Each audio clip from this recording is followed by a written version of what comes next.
राजस्थान से जुड़ी प्रगति की हर बात। सुजस आवाज राजस्थान, हमेशा आपके साथ। नमस्कार, सुजस पॉडकास्ट में मेधा से आप सुन रहे हैं प्रदेश के मुख्य समाचार। नजर सबसे पहले आज की सुर्खियों पर। प्रधानमंत्री ने जारी की पीएम किसान योजना की 20वीं किस्त। मुख्यमंत्री ने बांसवाड़ा में राज्य स्तरीय किसान सम्मेलन समारोह में की शिरकत। राजस्थान को अंगदान के क्षेत्र में 2 राष्ट्रीय पुरस्कार। मुख्यमंत्री भजनलाल शर्मा की पहल और चिकित्सा मंत्री गजेंद्र सिंह खीवसर के मार्गदर्शन का प्रतिफल। जयपुर शहर की ट्रैफिक व्यवस्था सुधारने के लिए मुख्यमंत्री ने दिए तुरंत और दीर्घकालिक उपायों के निर्देश। बस स्टैंड स्थानांतरण और वन वे ट्रैफिक व्यवस्था जल्द हो लागू। और अब सुनिए खबरें विस्तार से।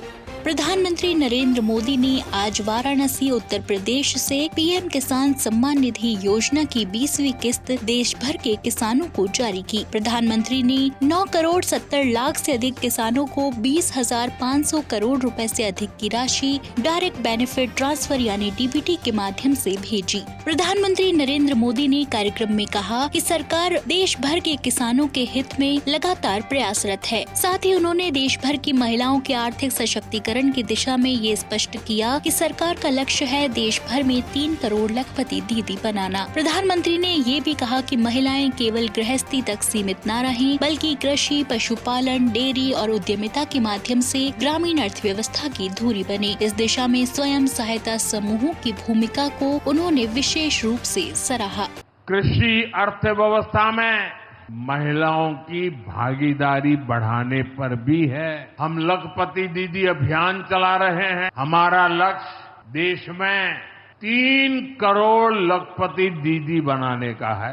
अब तक 1.5 करोड़ से ज्यादा लखपति दीदी भी बन चुकी है। 3 करोड़ का लक्ष्य में से आधा काम पूरा कर लिया।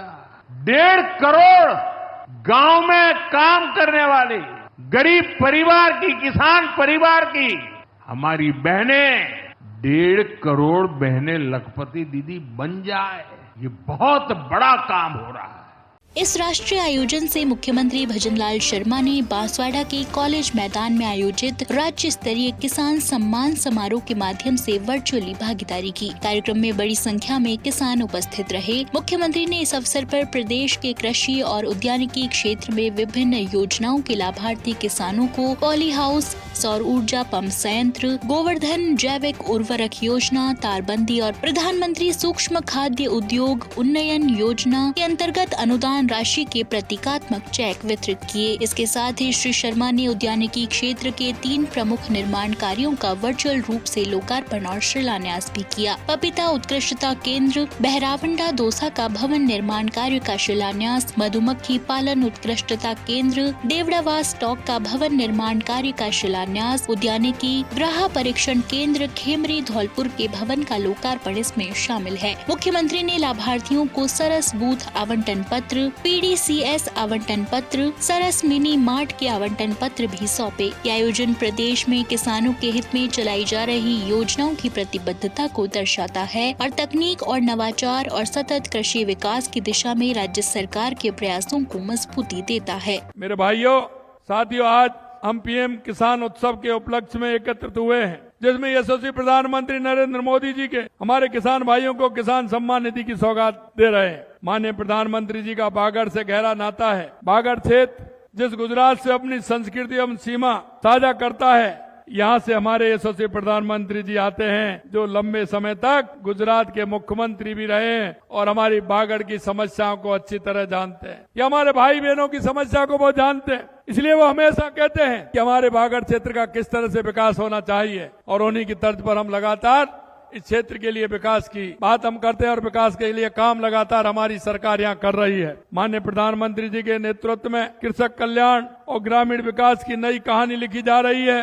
इस कड़ी में आज माननीय प्रधानमंत्री जी द्वारा पीएम किसान उत्सव दिवस के अवसर पर हमारे किसान भाइयों के खाते में पीएम किसान सम्मान निधि की 20वीं किस्त जारी की गई है। मैं आज के इस कार्यक्रम में हमारे राजस्थान भर के किसान हमारे इस बीसी के माध्यम से जुड़े हुए हैं। मैं उन सभी किसानों को बहुत बहुत बधाई और शुभकामनाएं देना चाहता हूं कि उनके खाते में आज पीएम सम्मान निधि का पैसा उनके खाते में आया है। पिछली 19 किस्तों के जरिए किसान भाइयों के खाते में 3,69,000 करोड़ रुपए की राशि भेजी जा चुकी है। आज राजस्थान के भी 76 लाख से अधिक किसान भाइयों और बहनों के खाते में 1,600 करोड़ रुपए की राशि अंतरित की जा रही है। मुख्यमंत्री भजनलाल शर्मा ने कहा कि प्रधानमंत्री नरेंद्र मोदी द्वारा शुरू की गई वोकल फॉर लोकल मुहिम आज जन आंदोलन बन चुकी है। इसी के तहत वागड़ क्षेत्र की स्वयं सहायता समूहों से जुड़ी महिलाओं द्वारा तैयार की गई राखियों को देश भर में सराहा जा रहा है। मुख्यमंत्री ने सोशल मीडिया के माध्यम से ये जानकारी दी कि आदिवासी बहुल वागड़ अंचल की महिलाओं की मेहनत और हुनर की बदौलत उनके द्वारा तैयार की गई राखियों को राष्ट्रीय स्तर पर लोकप्रियता मिल रही है। उन्होंने कहा कि यह आत्मनिर्भर भारत की दिशा में एक सशक्त कदम है। मुख्यमंत्री भजनलाल शर्मा ने कहा कि प्रधानमंत्री नरेंद्र मोदी के नेतृत्व में केंद्र और राज्य सरकार वागड़ क्षेत्र के समुचित और सतत विकास के लिए लगातार काम कर रही है।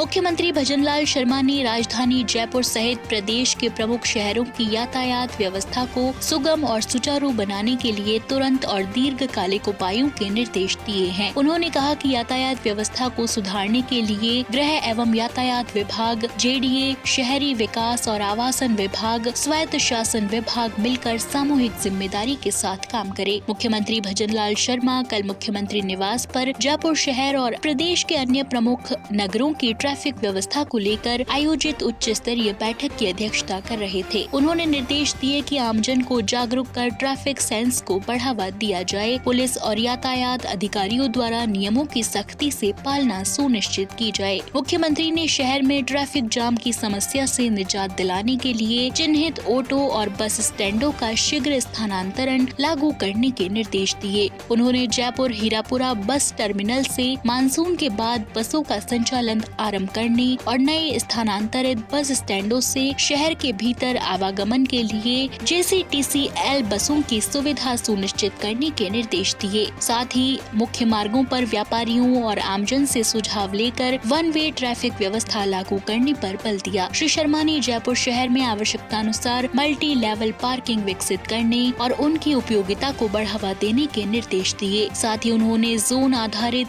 ई-रिक्शा संचालन के दिशा निर्देश की कड़ाई से पालना सुनिश्चित करने और जब्त ई-रिक्शाओं के लिए उपयुक्त यार्ड की व्यवस्था करने के लिए जेडीए को निर्देश दिए। मुख्यमंत्री ने शहर में यातायात नियमों के उल्लंघन पर प्रभावी निगरानी के लिए आधुनिक कैमरे लगाने, केंद्रित कंट्रोल रूम की स्थापना और आवश्यक वित्तीय संसाधन Rajasthan transport infrastructure development fund से उपलब्ध कराने के लिए निर्देश दिए। उन्होंने ट्रैफिक नियमों के उल्लंघन पर सख्त कार्रवाई करने और भविष्य में बढ़ती वाहनों की संख्या को ध्यान में रखते हुए प्रमुख चौराहों को चिन्हित कर सिग्नल फ्री ट्रैफिक व्यवस्था विकसित करने की कार्य योजना तैयार करने के लिए भी कहा। इस अवसर पर मुख्य सचिव सुधांश पंत सहित अन्य अधिकारी मौजूद रहे।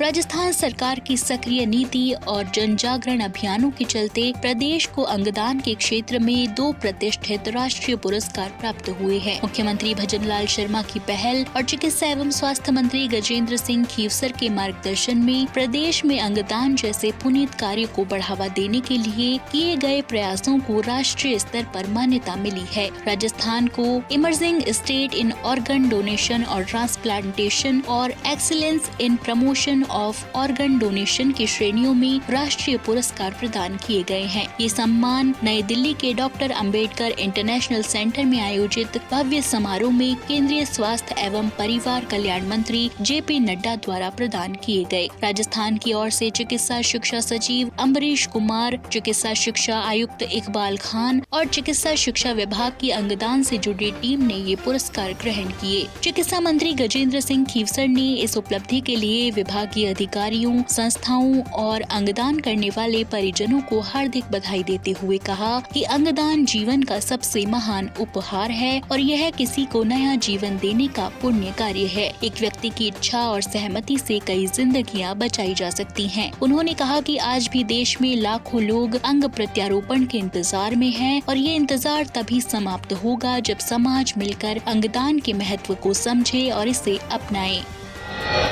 तो आज के सुजस पॉडकास्ट में इतना ही। मेधा को दीजिए इजाजत, कल फिर होगी आपसे मुलाकात। तब तक बने रहिए सुजस आवाज राजस्थान के साथ। नमस्कार।